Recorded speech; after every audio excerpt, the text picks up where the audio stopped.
Jitu sir, શિક્ષક કહો કે કેળવણીકાર, જરૂરિયાતમંદ બાળકોને શિક્ષણ આપી પગભર બનાવ્યા. ભીખ માંગીને હું 50 રૂપિયામાં કમાઉં છું, ભણીને શું કમાઈશ? 10 વર્ષના માસૂમની આ વાત હૃદયને લાગી ગઈ અને મિત્રની મદદથી શરૂ થયું સરસ્વતી યજ્ઞ જ સુધરી જાય છે. અને આ કાર્ય એક શિક્ષક સારી રીતે કરી શકે છે. એટલે જ કહેવાય છે ને, શિક્ષક કભી સામાન્ય હોતા નહીં. રાજકોટના એક એવા સામાન્ય વ્યક્તિએ પોતાનું સાદું જીવન છોડીને જરૂરિયાતમંદ અને નિરાધાર બાળકોના ગુરુ બની હજારો બાળકોના રાહબર બની અત્યારે તેમણે પગભર કર્યા છે. વિશ્વ નીડમ મારું નામ છે અને વિશ્વ નીડમ એ ઝૂંપડપટ્ટીમાં કામ કરતી એક યુવાનોની વિચાર યાત્રા છે. આમ સમાજની દ્રષ્ટિએ સંસ્થા કહેવાય, પણ અમે સંસ્થા એને માનતા નથી.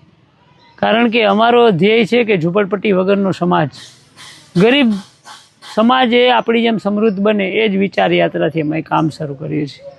1996માં આ યાત્રા શરૂ થઈ. વિરાણી ચોકના કમિશનર બગીચે હું ને મારો મિત્ર બેઠા હતા અને એક બાળક મારી પાસે 1 રૂપિયો માગવા આવે છે અને એ 3-4 વખત માગે છે ને પછી ખબર નહીં, મને પણ એક સ્ફૂર્ણા થાય છે ને હું એને કહું છું કે બેટા એક કામ કર, તને મારી ઘરે લઈ જાઓ, સારી રહેવાનું, સારું જમવાનું, સારા કપડાં અને સારી સ્કૂલમાં ભણાવીશ પણ ખરો, અને જો મને કામમાં મદદરૂપ થાયશ તો રોજના 10 રૂપિયા વાપરવાના પણ આપીશ. છોકરાના મનમાં એ વિચાર બેસતો નથી. ફરી પાછો મારી પાસે 1 રૂપિયો માગે છે. હું એને ફરી પાછો સમજાવું છું કે બેટા તારી જિંદગી બની જાય એવી વાત છે, તું મારી ઘરે ચાલ, તારા મમ્મી પપ્પાને મળવું હશે તો મળી લઉં, અને કોર્ટની કાંઈ વિધિ કરવાની છે તો પણ હું કરી દઈશ, પણ ભીખ ના માગ. ત્રીજી વખત એ ફરી પાછો મારી પાસે ભીખ માગે છે. ત્યારે હું એને 2 રસ્તા સુજાડું છું કે એક માર્ગ છે મારી સાથે આવવાનો, જેમાં કાંઈ પણ વિધિ કરવાની છે હું કરીશ, અને બીજો માર્ગ છે હવે અહીંથી નીકળી જવાનો. કારણ કે જો હવે ભીખ માગીશ તો એક ઝાપટ મારીશ તને ગાલ ઉપર.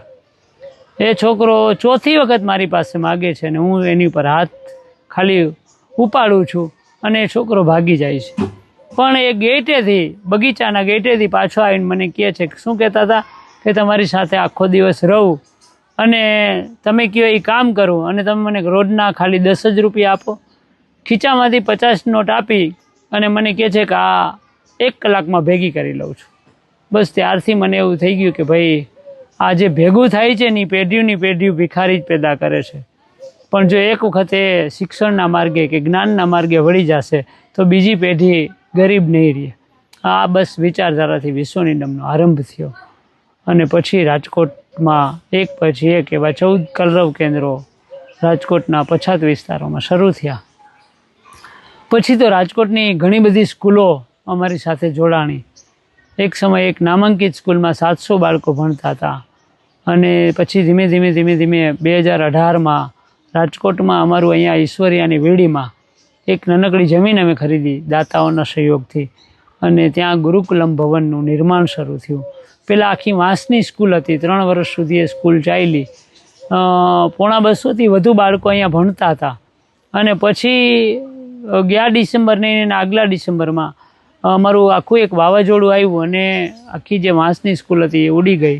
પછી દાતાઓને અપીલ કરી અને અત્યારે 3 કરોડના ખર્ચે આ આખું ભવન નિર્માણ થઈ ગયું છે, જેમાં અત્યારે 101 જેટલા બાળકો ભણી રહ્યા છે. 50 અહીંયા રહીએ છે ને 50 જેટલા રાજકોટમાંથી આવે છે. પણ અહીંયા 350 બાળકો રહી શકે એવી સગવડતા છે. અમારો ધ્યેય એ પાઠ્યપુસ્તક નથી, જીવન શિક્ષણ એ જ અમારો ધ્યેય છે.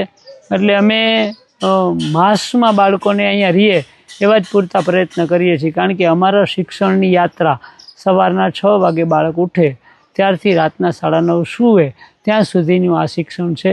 કારણ કે આપણને ખબર છે કે પાઠ્યપુસ્તકોનું શિક્ષણ 1% બાળકની જિંદગી બનાવે છે, બાકી 99% બાળકો બેરોજગાર હોય છે.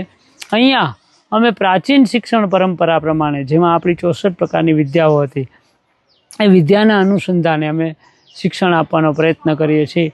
અમારા પોતાના 8 વિષય છે. એમાં હોર્સ રાઇડિંગ છે, રાઇફલ શૂટિંગ છે, ઓર્ગેનિક ફાર્મિંગ છે, કિચન ગાર્ડનિંગ છે, રસોઈ શાસ્ત્ર છે, સીવણકામ છે, બ્યુટી પાર્લર છે, અને હાઇડ્રોફોનિક ખેતી ઉપર અમે કામ કરવાના છીએ. આવી રીતના જુદા જુદા વિષયો અમે બાળકોને ભણાવીએ છીએ. બાળક આત્મનિર્ભર હોવો જોઈએ અને જવાબદાર હોવો જોઈએ. જવાબદાર એટલે કેવું હતું કે આજના સમયમાં અમે કહીએ છીએ કે જ્યારે ભારત આઝાદ થયું ત્યારે 35 કરોડની જનસંખ્યા હતી અને ત્યારે એક માણસ બીજાના માણસને કામે જતો અને એ ઢાલ કહેવાતી. આજે 1 અરબ ને 35 કરોડ જનસંખ્યા હોવા છતાં પણ માણસ ગોતો તો માણસ ખોવાઈ ગયો છે. માણસ ક્યાંય નથી. અમે માણસ ઉગાડવાનો પ્રયત્ન એક માણસમાં કરીએ છીએ. એટલે સૌથી પહેલી તો જવાબદારી. તો કે કેવી જવાબદારી? તો કે બાળક રસોઈમાં પણ સાથે હોય, બાળક ખેતીમાં પણ સાથે હોય અને બાળક સફાઈમાં પણ સાથે હોય. આ બાળક જ્યારે સમાજમાં મોટો થશે ત્યારે એક જવાબદાર રાષ્ટ્રનો નાગરિક બનશે. એ અમારી યાત્રા વિશ્વ નિડમની છે.